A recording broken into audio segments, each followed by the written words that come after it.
Cafezinho sem açúcar. Aliás, cappuccino sem açúcar para ajudar. Caráter, carisma, comprometimento, comunicação, competência. E hoje, cadê sua coragem de mudar? É aquele cadê entre aspas. Cadê a coragem de mudar? Coragem é o tema que nós estamos trazendo hoje, seguindo a sequência dos 21 dias, refletindo sobre as 21 indispensáveis qualidades de um líder. Como ele começa, John Maxwell. Estou também começando o dia com a reflexão, e isso é bom de dia. Eu lembro muito da Bíblia quando diz, medita dia e noite. Então eu começo de manhã porque aquilo fica na mente e vai ajudando a ordenar os pensamentos de forma que sejam positivos, numa comunicação assertiva durante o restante do dia.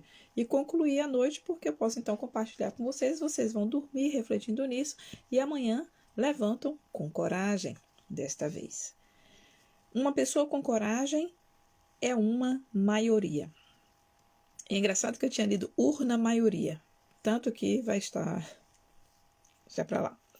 A coragem é corretamente considerada a primeira qualidade humana, porque é qualidade que garante todas as outras, disse Winston Churchill. E coragem é o medo entregue em orações, disse Karl Barth, um teólogo suíço. Ele traz a história dos dois ases. E ele pergunta, então, o que tem esses três homens em comum? O automobilista que estabeleceu o recorde mundial em velocidade em Daytona, 1914. O piloto que estabeleceu o recorde de maior número de vitórias em combates aéreos contra os alemães na Primeira Guerra Mundial.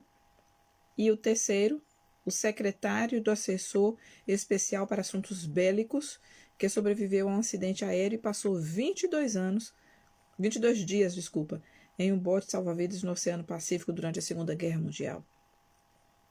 Todos esses três passaram por situações perigosas. Todos demonstraram coragem e nervos de aço sob pressão. E, por acaso, todos são a mesma pessoa, Ed Rickenbacker. Enfrentar um desafio nunca foi o problema para ele, fosse físico, mental ou econômico. E quando tinha 12 anos, seu pai faleceu e ele teve então que abandonar os estudos, assumir o principal arrimo da família, para ser o principal arrimo da família. Vendeu jornais, ovos, leite de cabra. Trabalhou numa fábrica de vidro, uma cervejaria, uma fábrica de sapatos e uma fundição. E na adolescência ainda, foi trabalhar como mecânico de carros de corrida. Aos 22 anos, então, ele começou a competir. Hoje em dia, as crianças já começam competindo, né? Em kart, por exemplo. Ele começou aos 22 anos e 2 anos mais tarde, estabeleceu o recorde mundial de velocidade. Ele não pôde se alistar como piloto para a Primeira Guerra Mundial porque ele não tinha completado os seus estudos. Não apresentava a escolaridade exigida. Então, ele se alistou como motorista e pediu a seus superiores que o enviassem para a escola de pilotagem. Apesar de não ter o mesmo nível acadêmico dos seus colegas, destacou-se como piloto. E quando a guerra chegou ao fim, acumulara 300 horas de combate. Mais do que qualquer piloto americano, ele sobrevivera a 134 confrontos aéreos com os inimigos, somara 26 mortes e ganhara a medalha de honra ao mérito. Somara 26 mortes e ganhara a medalha ao mérito, de honra ao mérito. 8 cruzes por distinção em serviço e a medalha de honra da Legião Estrangeira. E também foi promovido a capitão e colocado no comando de seu esquadrão. Diante de todas essas proezas, então, ele foi chamado As dos Ases americano. E ao lhe perguntarem sobre sua coragem em combate, ele admitiu que sentia medo. E ele disse, coragem é fazer o que se tem medo de fazer. Não pode haver coragem senão quando se tem medo. Como é que você vai medir sua coragem, né? Então, coragem foi de grande valia aos asas dos ases, mesmo depois da Primeira Guerra. Em 1933, ele tornou-se vice-presidente da Anstar Air Transport, mais tarde Anstar Airlines. Naquela época, as empresas aéreas só existiam porque eram subsidiadas pelo governo, e quando ele assumiu, acreditava que elas deviam ser autossuficientes, e assim aconteceu. Ele decidiu mudar totalmente a forma como a empresa conduzia os negócios, e em 2 anos tornou-se a Anstar Airlines lucrativa, a primeira na história da aviação. E quando o presidente americano cancelou todos os contratos de transporte aéreo dos Correios, Rickenbacker assumiu e venceu. Ele dirigiu a Eastern com sucesso por 30 anos e aposentou-se aos 73. Quando morreu, 10 anos mais tarde, seu filho William escreveu: se tivesse um lema, se ele, o pai, tivesse um lema, seria a frase que eu ouvi milhares de vezes: vou lutar como uma fera. Essa é a história da coragem, trazida por John Maxwell, que foi a história, então, de Ed Rickenbacker. A fundamentação para a coragem. Normalmente 3 ou 4 pontos, e dessa vez temos 4 pontos. Primeiro, a coragem começa com uma batalha interior.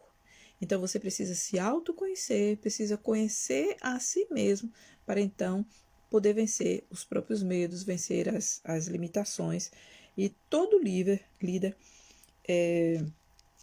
tem a primeira prova, que é vencer a si mesmo no seu interior, porque começa no seu interior.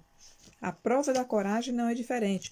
De acordo com o psicoterapeuta Sheldon Kopp, todas as batalhas significativas são travadas dentro do ser.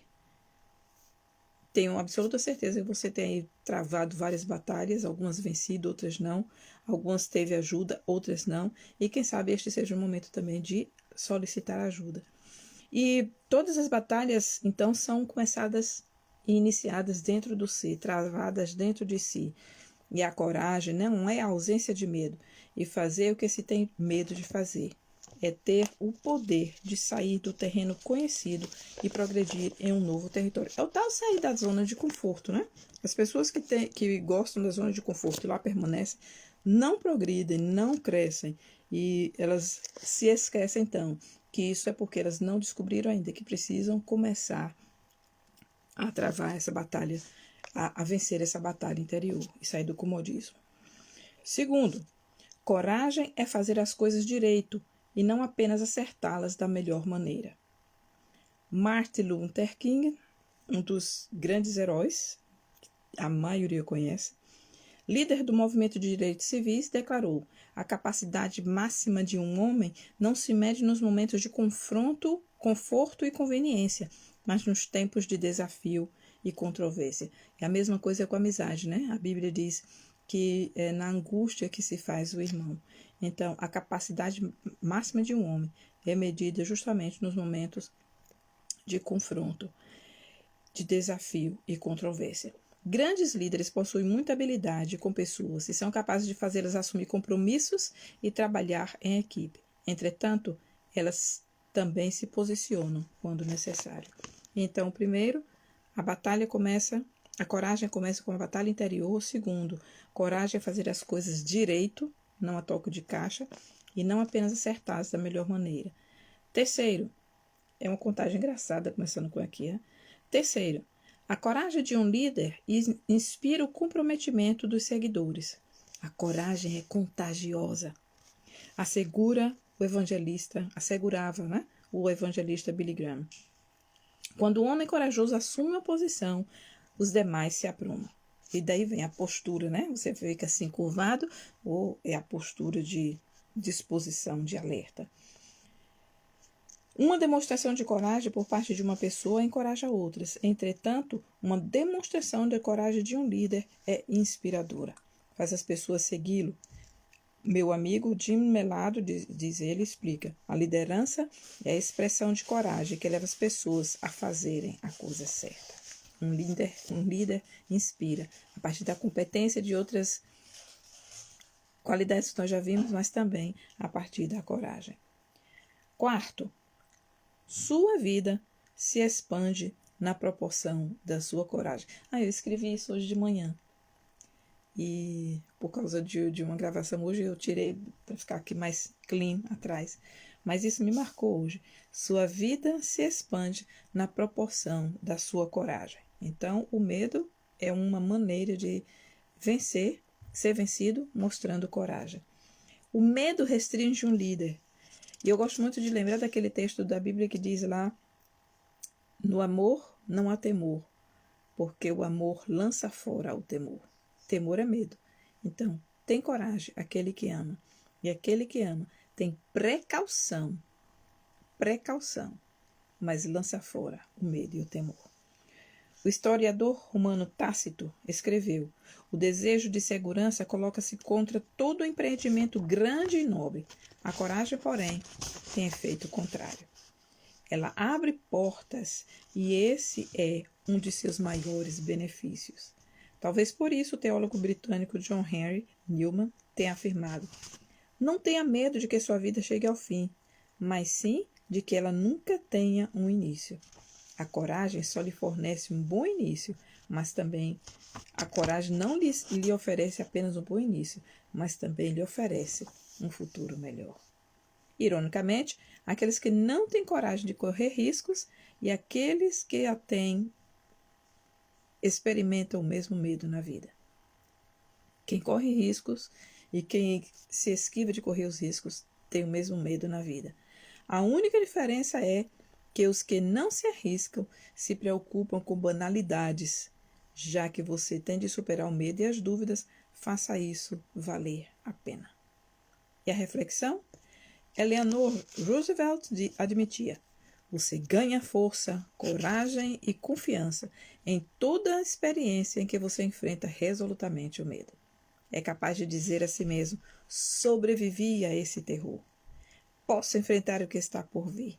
E você precisa fazer melhor aquilo que não se considera capaz de fazer. Ed, como vai, amigo? E vem então as perguntas. Perguntas preciosas de sabedoria. Como você tende a lidar com o medo? Você o aceita? As experiências de tensão fazem parte do seu cotidiano? Ou você recuou tanto para uma situação confortável, lá para a zona de conforto? Ou você recuou tanto para uma situação confortável que nem sente mais medo? Está lá na zona de conforto, né? Nada lhe atinge, então recuou e ficou lá. O que você terá de mudar para desenvolver um espírito corajoso?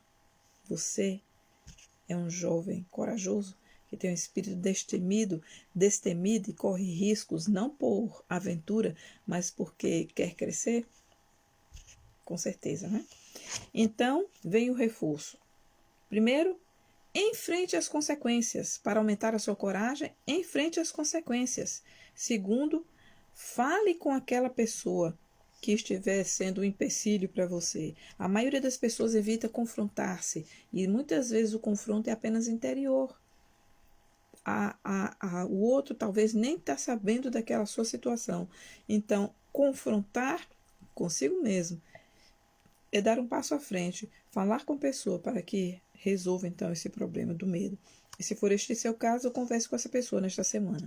Não descarregue tudo nela nem a maltrate. Seja diplomático e fale das suas dificuldades. E o terceiro passo, dê um passo gigantesco. Pode ser que você esteja com medo de dar um passo em sua carreira. Se intimamente você já sabe que deveria ter mudado de emprego ou iniciado aquele novo negócio, chegou o momento de enfrentar isso com coragem. Dedique algum tempo para refletir nisso de fato. Converse com seu cônjuge, seu mentor, 1 ou 2 amigos confiáveis, não é com todo mundo. E se for realmente a coisa certa a fazer, então faça. E aí vem a conclusão. Peter Cartwright, um pregador itinerante do século XIX, preparava-se para fazer um sermão dominical quando avisaram que o presidente Andrew Jackson estaria presente. Em vista disso, pediram-lhe que não fizesse declarações ofensivas. E durante aquela mensagem ele incluiu a seguinte declaração: disseram-me que Andrew Jackson estaria presente nesta congregação. Pediram-me para que eu vigiasse minhas palavras. O que tenho a dizer é que Andrew Jackson irá para o inferno se não se arrepender dos seus pecados. Depois do sermão, o presidente Jackson aproximou-se rapidamente de Cartwright e disse: se eu tivesse uma tropa de homens como o Senhor, poderia conquistar o mundo. Um ato de coragem, muitas vezes, traz resultados positivos inesperados. A coragem de Peter Cartwright fez com que aquele presidente visse que a coragem é um fato que faz vencer qualquer batalha. Não sei qual é o seu desafio, não sei qual é a sua batalha interior, mas eu sei que há esperança se você quer ser um líder naquilo que você faz. Ed, por exemplo, que eu estou vendo que está aqui. Qual é o seu desafio nesse momento? Qual é a sua batalha interior? Ou você não sabe qual é o seu desafio, ou não sabe qual é a sua batalha interior? Vale a pena refletir, porque você é uma pessoa que tem projeção entre seus amigos, você tem a presença, e é importante saber o que fazer com essa presença, com essa projeção. E a você que vai ouvir essa gravação mais tarde, lembra que dos 6... Tem coragem, né, amigo? Esse é o Ed que eu conheço. Das 6 qualidades inadiáveis, indispensáveis que foram faladas: caráter, carisma, comprometimento, comunicação, competência, coragem. E vem mais outras aí, 15, se a minha matemática está correta, que completam o quadro das 21 qualidades indispensáveis. Estou gostando desse momento. Eu estou gostando mais ainda porque eu reflito de manhã e à noite vem aqui as coisas fresquinhas e eu leio para ser mais rápido. Exato, nós somos vitoriosos. E afirmar isso todos os dias para que realmente as vitórias sobreponham os pensamentos negativos. Uma boa noite para vocês e amanhã estamos aqui mais uma vez para trazer o 7º ponto, que eu não digo qual é, amanhã sim, aqui. Acho que vai ficar esse horário mesmo, né? Virada da noite, porque para vocês também é um horário legal. Mas independente disso, eu estarei aqui amanhã trazendo a 7ª qualidade indispensável de um líder. Boa noite. Bom te ver, Ed. Fala comigo amanhã. Amanhã, hoje, mas não, tá? Boa noite.